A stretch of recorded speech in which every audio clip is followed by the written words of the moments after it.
भारतीय कुश्ती संघ के पूर्व अध्यक्ष बृजभूषण शरण सिंह के खिलाफ दर्ज हुई 2 एफआईआर की पूरी डिटेल अब सामने आ गई है। दोनों एफआईआर में छेड़छाड़, जबरदस्ती, जबरन छूने के एक नहीं बल्कि 10-10 मामलों का जिक्र है।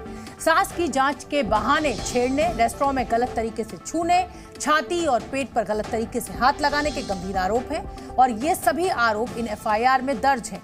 पिछले दिनों सुप्रीम कोर्ट के दखल के बाद दिल्ली पुलिस ने बृजभूषण के खिलाफ यौन उत्पीड़न के मामले दर्ज किए थे, जहां एक और रेसलर्स बृजभूषण की गिरफ्तारी की मांग पर अड़े हैं, तो वहीं उन्हें अब खापों का समर्थन भी मिल रहा है। हरियाणा के कुरुक्षेत्र में रेसलर्स के समर्थन में हरियाणा, पंजाब और यूपी की सर्वखाप पंचायत चल रही है। इसमें आगे की रणनीति को लेकर एक बड़ा फैसला लिया जा सकता है।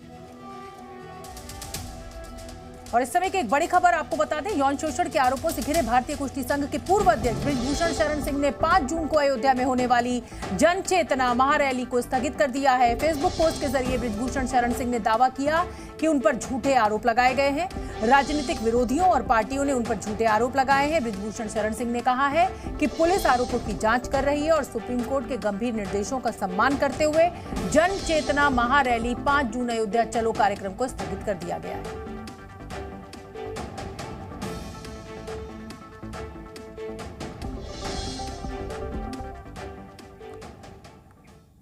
और अब जब बृजभूषण शरण सिंह पर इस तरीके के गंभीर आरोप लगे हैं तो वो लगातार सफाई भी दे रहे हैं और वो आज से सफाई नहीं दे रहे हैं, वो पिछले 1-2 महीने से सफाई दे रहे हैं। बार बार वो मीडिया के सामने आते हैं, हर इंटरव्यू में वो एक ही बात कहते हैं कि मेरे ऊपर लगाए गए आरोप झूठे हैं, विरोधियों ने झूठे आरोप लगाए हैं, आरोपों की जांच जो है वो पुलिस करेगी।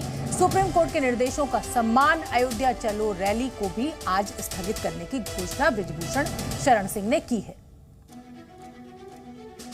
बृजभूषण सिंह भले ही दावे कर रहे हों कि सारे आरोप झूठे हैं, लेकिन विपक्ष इसको लेकर मोदी सरकार पर हमलावर है। कांग्रेस ने तो सीधे सीधे सवाल पूछा है कि आखिर क्या वजह है कि बृजभूषण को बचाया जा रहा है। सीपीएम नेता वृंदा करात का कहना है कि बृजभूषण की गिरफ्तारी की मांग जायज है। नरेंद्र मोदी जी का और अमित शाह जी का क्या कारण है, इसके पीछे क्या वजह है, क्या कमजोरी है कि वो रेसलर की बातों को सुनने से इनकार कर रहे हैं, उनकी पीड़ा को नहीं समझ रहे हैं, उनके दर्द को नहीं समझ रहे हैं और एक व्यक्ति विशेष को बचाने के लिए पूरी सरकार लगी हुई है, पूरा तंत्र लगा हुआ है। ये आश्चर्यजनक है। उनका मेन काम है रेसलर्स की डिमांड, जो बृजभूषण सिंह की गिरफ्तारी की डिमांड है, उसके समर्थन के लिए हम लोग क्या क्या कर सकते हैं।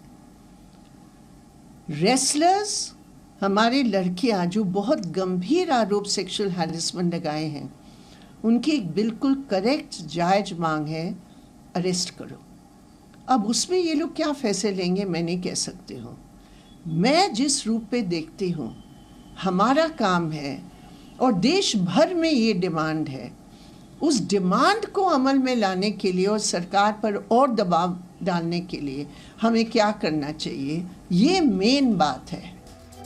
विपक्षी पार्टियों की आपने बातें सुन ली, जो कि बृजभूषण शरण सिंह को लेकर अब सीधे सीधे मोदी सरकार को घेरने की कोशिश की जा रही है। दरअसल भारतीय कुश्ती संघ के पूर्व अध्यक्ष बृजभूषण शरण सिंह के खिलाफ जो एफआईआर दर्ज हुई है, 2 एफआईआर हैं ये, उसमें क्या क्या आरोप लगाए गए हैं वो अब सबके सामने आ गए हैं। बृजभूषण के खिलाफ 2 एफआईआर में यौन शोषण की मांग, छेड़छाड़ की 10 शिकायतें हैं। शिकायत के मुताबिक आरोपी पर गलत तरीके से छूने, किसी बहाने से छाती के ऊपर हाथ रखने की कोशिश या हाथ रखने, छाती से पीठ तक हाथ को लेकर जाने यानी सहलाना, एक तरीके से पीछा करने के आरोप शामिल हैं। ये शिकायत कनॉट प्लेस थाने में 21 अप्रैल को दी गई थी और दिल्ली पुलिस ने 28 अप्रैल को 2 एफआईआर दर्ज भी की थी, जिनमें से एक पॉक्सो से जुड़ी हुई है।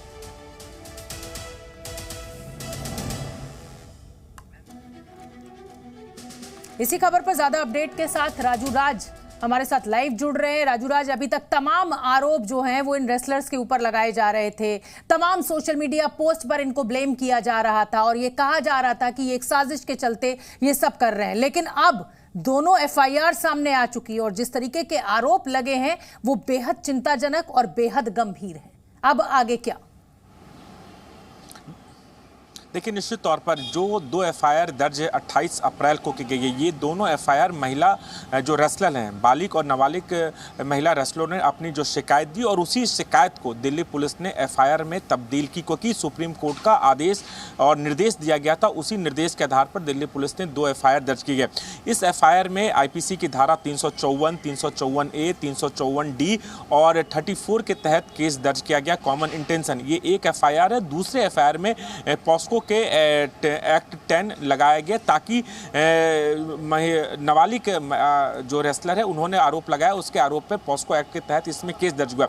10 शिकायतें दी गई। 10 शिकायतों के बाद पुलिस ने सबसे पहले इसमें एक एसआईटी टीम का गठन किया और सभी महिला रेसलर का 161 का बयान दर्ज किया गया। उसके बाद 164 का बयान राउज एवेन्यू कोर्ट में कराया गया और 2 बार दिल्ली पुलिस ने स्टेटस रिपोर्ट दाखिल की है। चूंकि लगातार जो रेसलर्स हैं वो मांग कर रहे हैं कि बृजभूषण शरण सिंह की गिरफ्तारी जल्द से जल्द की जाए, तो जब तक उन्हें की गिरफ्तारी नहीं होती तब तक वो धरने पर बैठे रहेंगे। लेकिन जो संगीन आरोप लगाए जा रहे हैं, हालांकि ये आरोप पहले भी लगाए गए थे, लेकिन जो एफआईआर का कंटेंट सामने आया, निश्चित तौर पर बृजभूषण शरण सिंह के आने राजू, वाले आप तो बहुत लंबे समय से क्राइम की खबरों को कवर करते आए हैं। इस तरीके की तमाम सौयों एफआईआर आपने देखी होंगी, लेकिन मुझे लगता है कि आपके करियर का भी पहला मामला होगा जहां इतने गंभीर आरोप लगे हैं और पुलिस जांच पहले कर रही है और गिरफ्तारी की बाद में बात कर रही है। दिल्ली पुलिस के काम करने के तरीके पर भी सवाल खड़े होते हैं।